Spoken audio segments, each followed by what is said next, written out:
Balik lagi di Serbuk, Senin Berbuku. Bersama saya Ribu Tawandi di FM 91,2 Radio Kota Batik News Interaktif Solutif.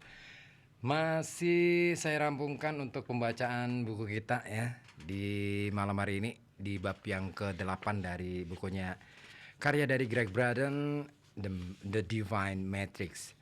Nah, tadi ya, kalau kita simak yang tadi ya, sebenarnya mudah saja untuk kita memahami bahwa sebenarnya apa yang kita ciptakan pada dunia, ya, apa yang hari ini muncul sebagai fakta, realitas dalam kehidupan kita, itu sebenarnya sadar atau tidak sadar itu yang kita kendaki gitu loh. Akibat dari apa yang kita pikirkan, akibat dari apa yang kita rasakan, dan akibat apa yang kita alam bawah sadar kita itu yang kita kendaki, itu kita pikirkan. Nah, katakanlah misalkan hari ini kita bicara tentang perdamaian. Kenapa sih sulit untuk kita berdamai? Karena di dalam diri kita masih kadangkala muncul yang namanya dendam, yang namanya benci, yang namanya marah, dan lain sebagainya. Seharusnya perasaan-perasaan semacam itu ya lewatin aja.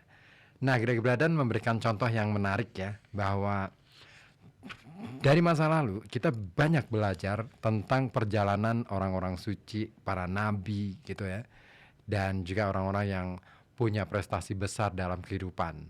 Nah, dia menyebut ada Buddha, ada siapa lagi, Nabi Muhammad, ada Yesus, ada Bunda Teresa, dan juga ada siapa lagi, Martin Luther King Junior ya, yang kesemuanya Gandhi, Mahatma Gandhi.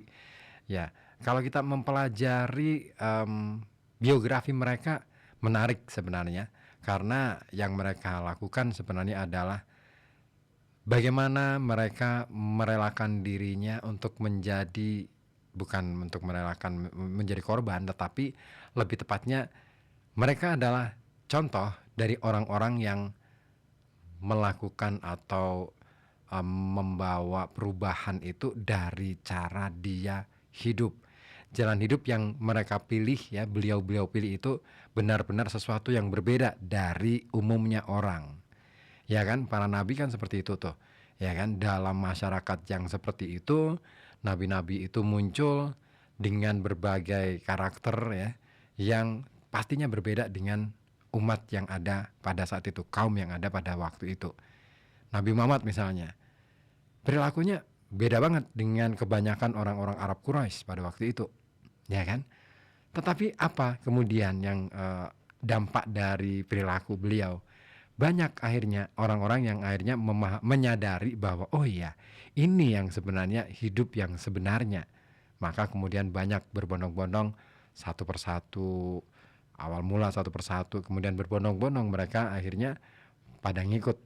Nah, itulah yang dinamakan pionir ya. Nah, kita sebenarnya bisa kok untuk menjadi orang macam beliau-beliau, orang macam para pionir ini.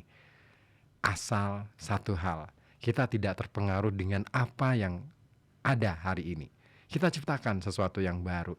Kita dimulai dari mana? Dimulai dari diri kita sendiri. Mulailah dengan jalan hidup baru, jalan hidup yang agak berbeda ya, agak nyeleneh lah kalau istilah orang bilang. Tetapi disitulah sebenarnya orang akan membaca bahwa oh iya, selama ini apa yang saya jalani sebenarnya keliru. Saya ngejar sesuatu yang sebenarnya nggak prinsip banget. Contoh misalnya nih ya, hari ini banyak orang berpikir bahwa yang namanya kekayaan itu adalah materi. Ya nggak sih? Yang namanya kekayaan hari ini adalah materi. Maka banyak orang yang berbondong-bondong mencari materi, berburu mati-matian untuk menjadi kaya secara materi. Tetapi lupa bahwa hati juga perlu diperkaya. Hati itu yang lebih diutamakan, batin itu yang lebih diutamakan, supaya dia tidak terseok-seok dalam kehidupan yang semakin hari semakin menyiksa.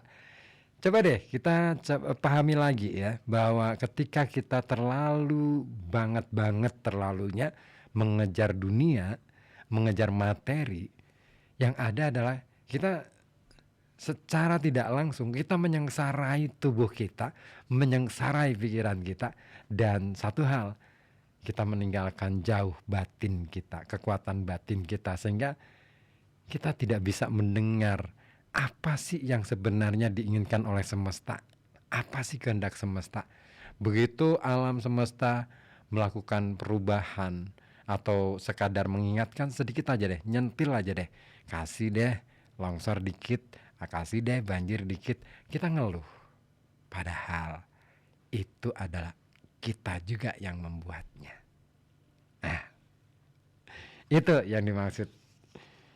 Baik, saya mau sapa terlebih dahulu yang sudah bergabung di 0855420912. Ada Pak Jafar di Kalilembu ya. Oke, terima kasih Pak Jafar. Terus kemudian ada Abbas di Comal.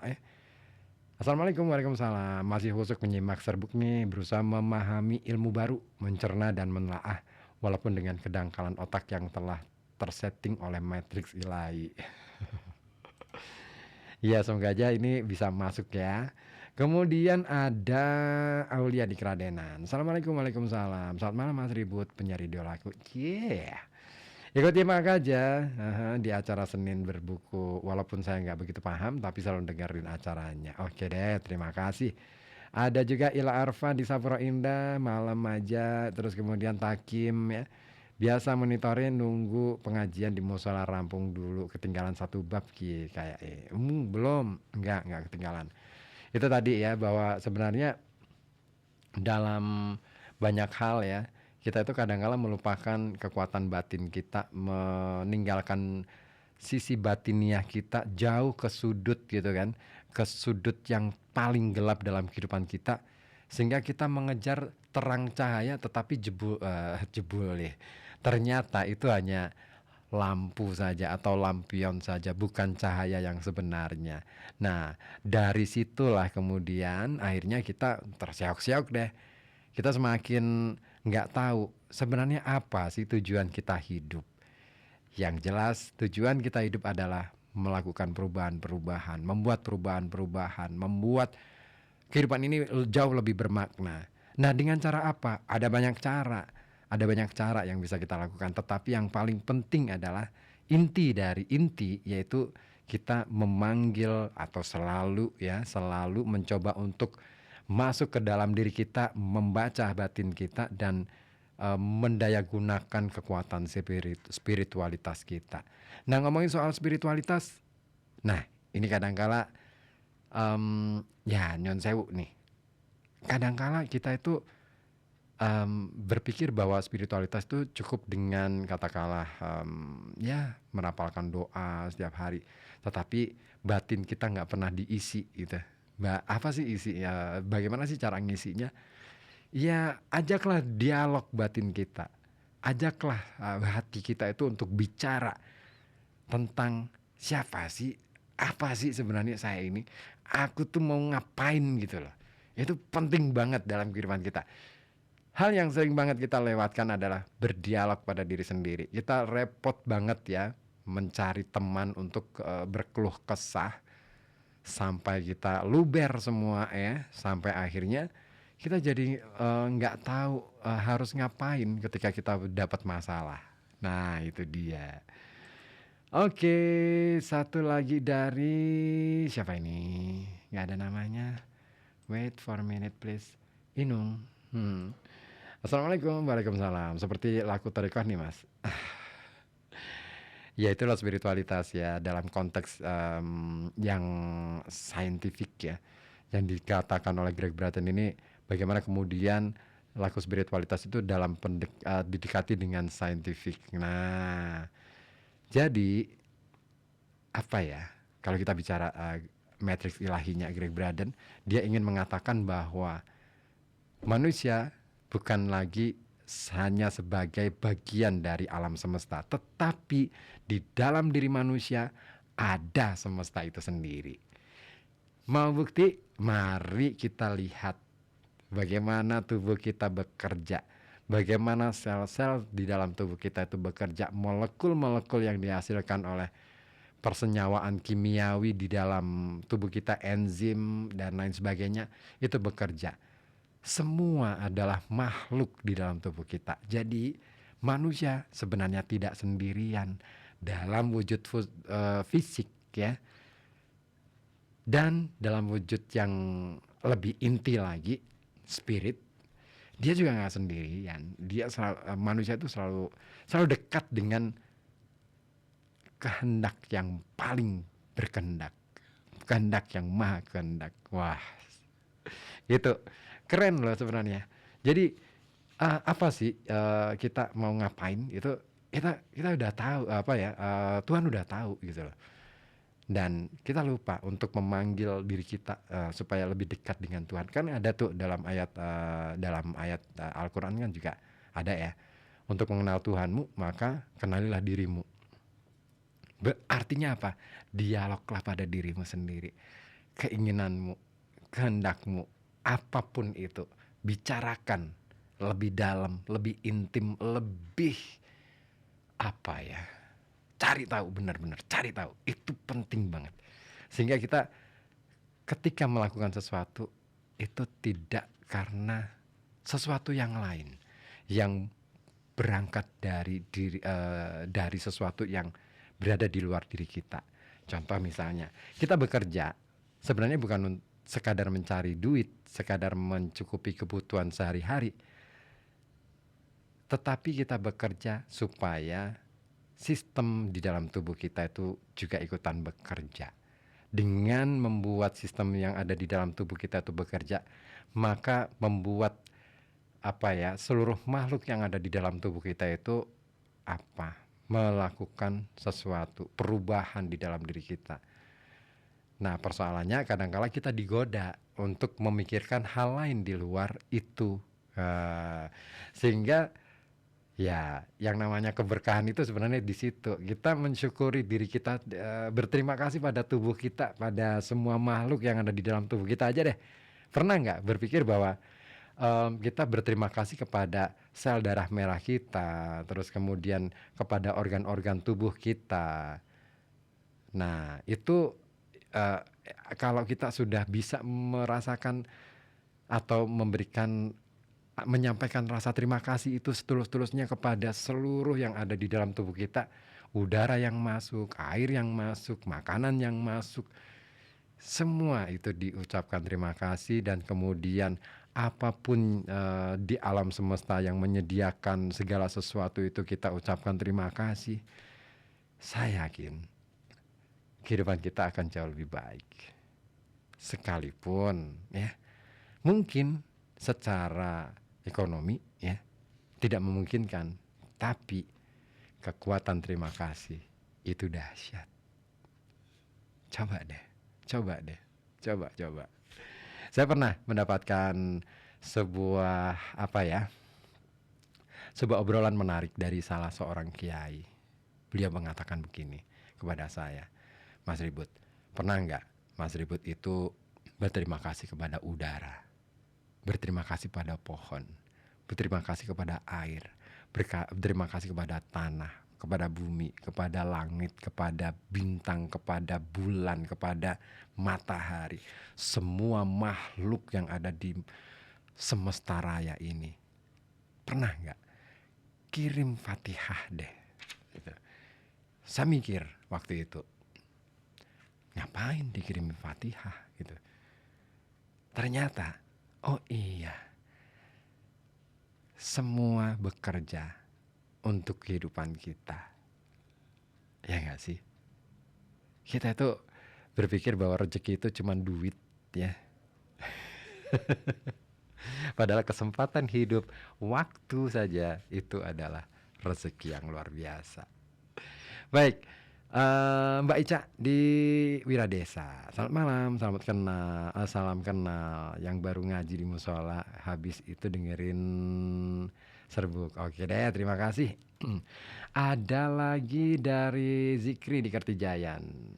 Once, oke deh nanti ya. Mas Toto di Sidoarjo juga hadir, nyimak aja Mas. Aku walaupun orang bodoh tapi seneng aja Mas dengar acara-acara kayak Serbuk Koja Sastra terus yang cerita cinta minggu sore itu. Oke, siap. Terus Mas Eeng di Batang, tindakan seseorang tidak hanya mempengaruhi diri sendiri tetapi juga menciptakan gelombang konsekuensi yang dapat mempengaruhi orang lain atau bahkan seluruh semesta. Interkonektivitas dalam sufisme waj- eh, wahjadul wujud ya. Ini menggambarkan bahwa segala sesuatu yang ada di dunia ini saling terkait sebagai bagian dari pancaran dan manifestasi wujud Tuhan. Tiada entitas yang berdiri sendiri. Semua terhubung melalui keberadaan tunggal. Yes, itu dia poin dari buku yang saya baca dari The Divine Matrix-nya Greg Braden. Baik, saya mau lanjutkan terlebih dahulu ya pembacaan kita ya untuk malam hari ini. Sebentar lagi rampung soalnya buku ini. Dan sebentar lagi minggu depan kayaknya saya harus berganti buku lagi. Saya merekomendasikan buku Biology of Spiritual.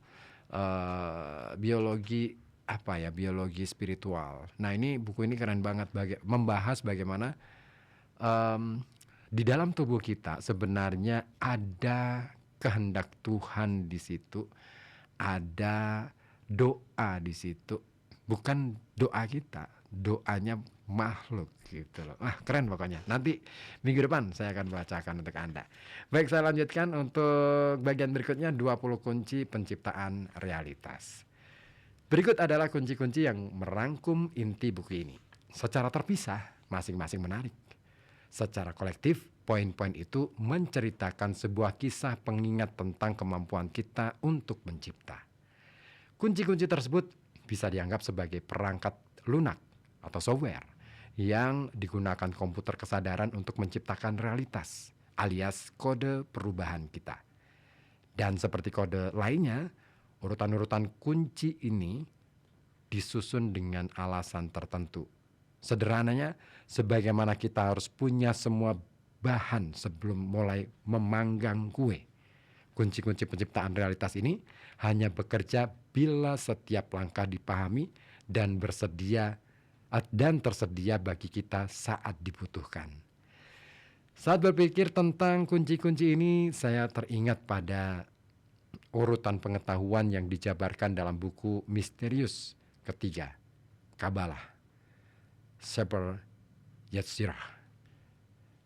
Dalam uraian tentang bagaimana semesta tercipta, penulis buku yang misterius itu mengajak pembaca mempertimbangkan setiap langkah penciptaan satu demi satu. Dengan demikian, pembaca bisa menempatkan masing-masing langkah sesuai kedudukannya. Periksa setiap langkah, selidiki setiap langkah, kata teks kuno itu.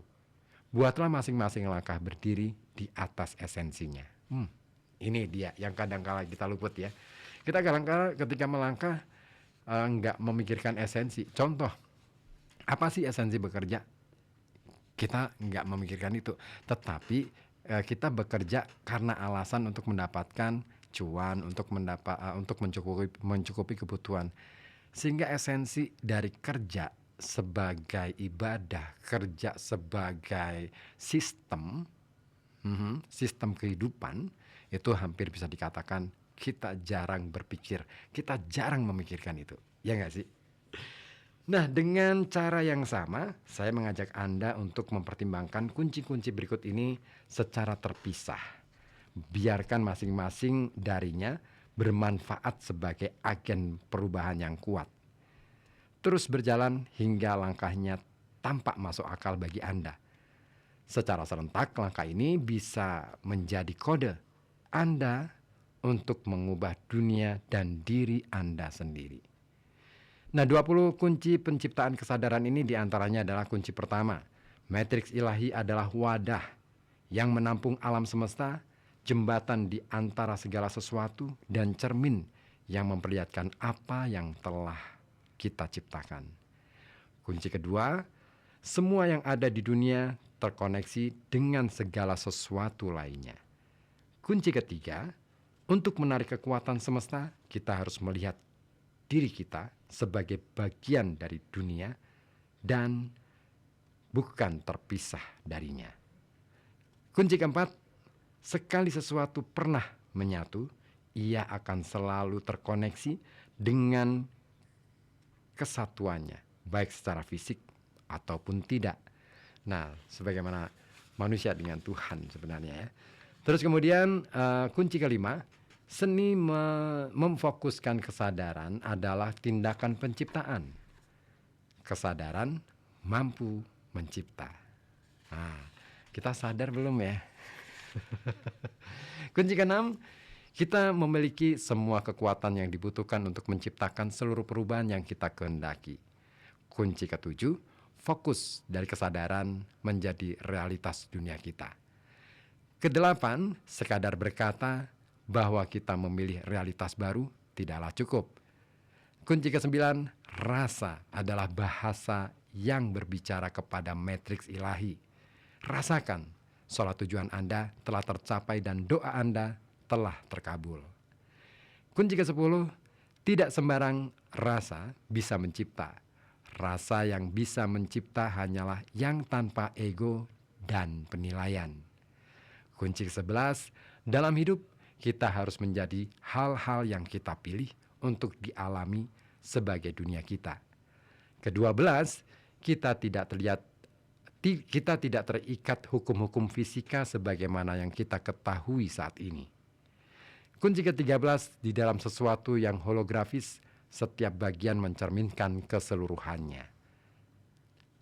Ke-14, hologram kesadaran yang terkoneksi secara universal memungkinkan harapan dan doa kita seketika sampai di tujuan begitu kita menghendakinya.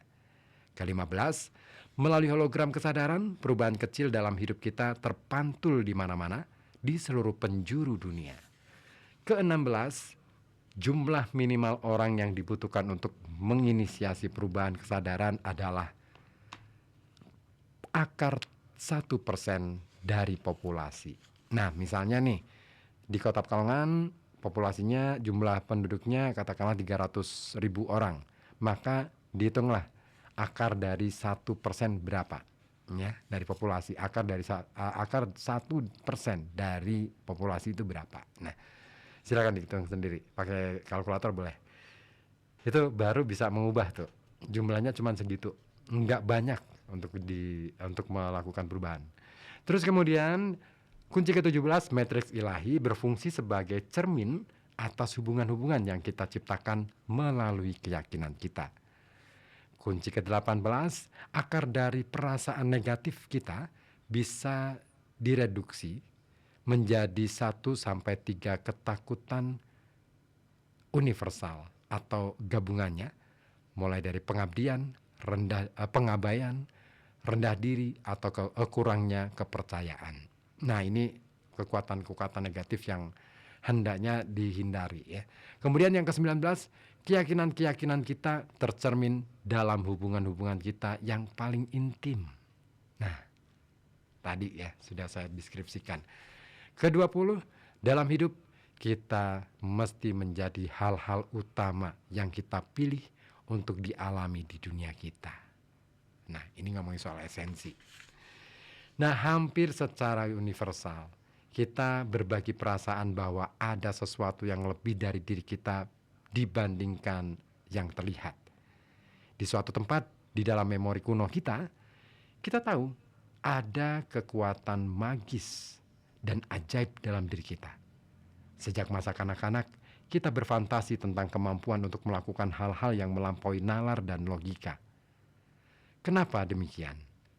Saat kecil, kita belum mempelajari aturan-aturan yang menyatakan bahwa keajaiban tidak mungkin terjadi dalam kehidupan. Pengingat akan potensi ajaib kita sesungguhnya ada di sekitar kita. Pada bagian 2, saya menyatakan keanehan kuantum bisa menjadi sesuatu yang lebih dari sekadar perilaku aneh dan mengerikan. Saya bertanya-tanya, apakah kebebasan yang dimiliki partikel-partikel itu untuk berpindah ruang dan waktu benar-benar menunjukkan kebebasan yang mungkin ada dalam hidup kita? Dan saya menunggu hingga kini untuk menjawab pertanyaan tersebut. melanjutkan seluruh eksperimen dan penelitian, serta segenap upaya dari mereka yang telah melampaui batasan keyakinannya sendiri, saya percaya jawabannya adalah ya.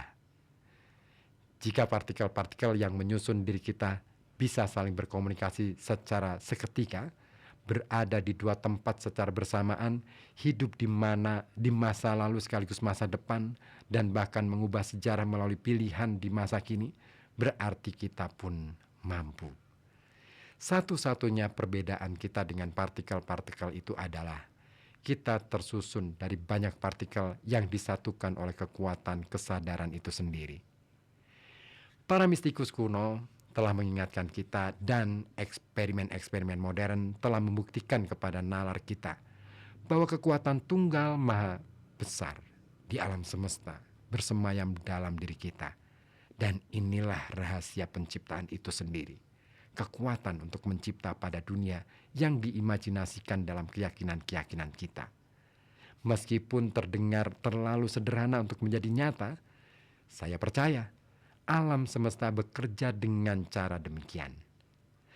Saat pujangga sufi Jalaluddin Rumi bertutur betapa kita takut pada keabadian kita sendiri, barangkali maksud sesungguhnya adalah kemampuan untuk memilih keabadian itulah yang membuat kita takut.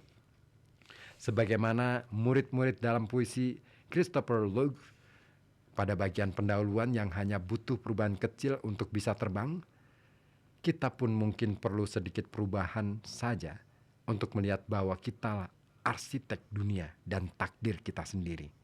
Pelukis kosmik yang mengekspresikan keyakinan di dalam diri pada kanvas semesta. Jika kita mampu mengingat bahwa kita adalah karya seni sekaligus sang seniman, lukisan sekaligus sang pelukis, maka kita juga bisa mengingat bahwa kita adalah benih keajaiban sekaligus keajaiban itu sendiri. Jika kita sanggup menciptakan perubahan kecil tersebut, kita telah pulih dalam matriks ilahi dan menjalani kehidupan sebagai pribadi yang mandiri. Teruslah berjalan meski tiada tujuan. Tak perlu cemas pada jarak di hadapan. Ini bukan untuk manusia. Bergeraklah di dalam, tapi jangan bergerak karena ketakutan. Demikianlah kata Jalaluddin Rumi. Dan di bagian akhir, Greg Braden menyampaikan ucapan terima kasihnya. Perlukah saya baca? Oke deh, saya mau sapa terlebih dahulu. Ada Ibu Titik Sumarni di Pesindon. Selamat malam Ibu.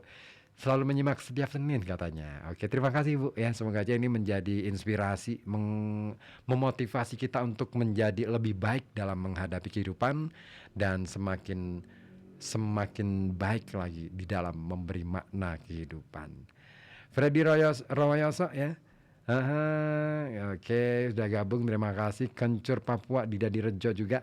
Absen ke keri-kerinan katanya, tapi tetap monitor serbuk seperti biasa Mas Ribut. Oke, ya. Baik. Ucapan terima kasih dari Greg Braden, saya pikir tak perlu banyak saya bacakan ya. Atau saya bacakan sekaligus. Saya bacakan aja deh ya. The Divine Matrix adalah sintetis dari penelitian, penemuan dan presentasi yang dimulai dari pertemuan di ruang tamu kecil di Denver, Colorado tahun 1986. Sejak saat itu, dalam perjalanannya, saya bertemu dengan banyak orang.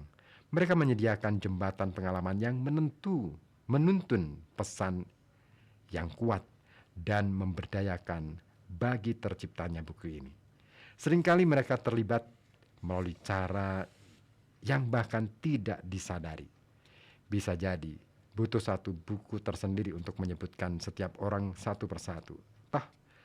Pada halaman ini, saya ingin mengungkapkan rasa terima kasih saya kepada mereka yang secara langsung berkontribusi untuk mewujudkan buku ini. Khususnya saya berterima kasih kepada semua orang di High House yang sungguh hebat. Setulus mungkin saya mengucapkan terima kasih kepada Lois High, Ray Tracy, dan Rod Tillinghurst. atas visi dan dedikasinya, serta cara-cara yang sungguh luar biasa dalam menjalankan usaha yang telah menjadi ciri khas kesuksesan Hay House. Kepada Red Tracy, Presiden dan CEO, saya menyampaikan rasa syukur terdalam atas dukungan dan keyakinan yang tak tergoyahkan terhadap saya dan karya saya. Kepada Jill Kramer, Direktur Editorial, terima kasih banyak, sangat banyak, dan opini jujur dan bimbingan Anda atas waktu yang diluangkan. Selalu ada setiap saya menelepon dan atas segenap pengalaman yang Anda sampaikan di setiap percakapan. Angela Torres, publicist saya.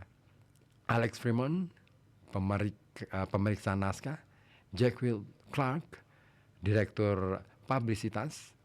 Jenny Liberati, Direktur Penjualan. Margaret Nielsen, Direktur Pemasaran. Nancy Levin, Direktur Acara, dan Rocky George, insinyur audio yang luar biasa. Kelompok yang sungguh hebat dalam bekerja sama dan begitu berdedikasi mendukung karya saya. Kegembiraan dan profesionalitas kalian tak tertandingi. Saya bangga menjadi bagian dari segenap kebaikan dan dihadirkan keluarga Hay House. Untuk Ned Leavitt, agen sastra saya, terima kasih banyak atas kebijaksanaan dan integritas Anda di setiap tonggak sejarah yang kita seberangi bersama. Melalui panduan Anda dalam mengembangkan buku-buku di dunia penerbitan, kita mampu menjangkau lebih banyak orang dari sebelumnya lewat pesan pemberdayaan atau berbagai harapan dan kemungkinan. Panduan Anda begitu sempurna dan saya terutama bersyukur atas persahabatan dan kepercayaan Anda. Stephanie Gunning, editor pertama sekaligus teman saya, terima kasih banyak atas dedikasi dan kemampuan Anda dan untuk energi yang dijelmakan pada segala perbuatan. Terutama terima kasih karena telah membantu saya menghilangkan kompleksitas ilmiah dan menemukan kata-kata yang menguraikannya dengan cara yang penuh kegembiraan. Saya kagum dengan cara Anda mengajukan pertanyaan yang tepat dengan cara yang cermat dan menunjukkan pilihan yang paling jelas. Saya juga bangga menjadi bagian tim dan keluarga yang tumbuh di sekitar karya saya selama bertahun-tahun, termasuk Laurie Wilmot, manajer kantor favorit saya satu-satunya. Terima kasih tak terhingga karena selalu ada di sana dan terutama saat dibutuhkan. Untuk Robin dan Jerry Minor dari Source Books, terima kasih banyak karena berkenan terus menemani saya selama bertahun-tahun dan menciptakan berbagai acara hebat dan presentasi indah dengan materi yang mendukung program kami. Untuk M.A. Jarkman, Ray Baskin, Sharon Craig, Vic Spalding, dan semua orang di The Conference Work. Saya rasa syukur terdalam saya atas semua yang dilakukan untuk membantu menyebarkan pesan kepada pembaca yang luar biasa di seluruh negara. Untuk ibu saya, Sylvia, dan saudara laki-laki saya, Eric, terima kasih atas cinta yang tidak ada habisnya dan atas kepercayaan yang terus diberikan. Meskipun keluarga kita sangat kecil, ternyata jalinan kekeluargaan kita berkembang lebih besar dari yang pernah dibayangkan, melampaui ikatan hubungan darah. Rasa syukur atas semua yang kalian berikan dalam kehidupan saya melebihi segala kata yang bisa dituliskan pada halaman ini. Eris, insinyur audio visual sekaligus ahli urusan teknis, terima kasih atas kesabaran Anda di setiap tempat dan keadaan yang begitu bervariasi dan seringkali menantang dalam pekerjaan kita. Selain senang karena kita bisa bekerja sama, terlebih saya bangga bisa menjadi saudara Anda di dalam hidup ini. Untuk orang yang tetap memperhatikan saya pada masa-masa terbaik dan juga momen terburuk, Kennedy, istri tercinta dan pasangan hidup saya, terima kasih atas cinta yang selalu hadir dan dukungan yang tak tergoyahkan. Dan atas kesabaran pada hari-hari yang panjang, malam-malam yang singkat, dan ucapan selamat pagi jarak jauh kita. Terutama terima kasih atas semua yang kau lakukan untuk menjaga kita tetap kuat dan membantu saya menepati janji untuk selalu berusaha memberikan yang terbaik. Kata-kata penyemangatmu selalu datang di saat yang tepat dan dalam cara yang tidak pernah bisa diduga. Terima kasih yang sangat spesial untuk semua orang yang telah mendukung pekerjaan, buku, rekaman, dan presentasi langsung kami selama bertahun-tahun. Saya merasa terhormat mendapat kepercayaan Anda semua, dan saya mengagumi visi Anda untuk dunia yang lebih baik. Melalui kehadiran Anda, saya belajar untuk menjadi pendengar yang lebih baik, dan saya mendengar banyak cerita yang memungkinkan untuk berbagi pesan serta segenap harapan dan kemungkinan. Atas semua ini, saya senantiasa bersyukur. Itulah bagian akhir dari buku yang ditulis Greg Braden, The Divine Matrix. Iwan Fals, Matahari, Bulan, dan Bintang.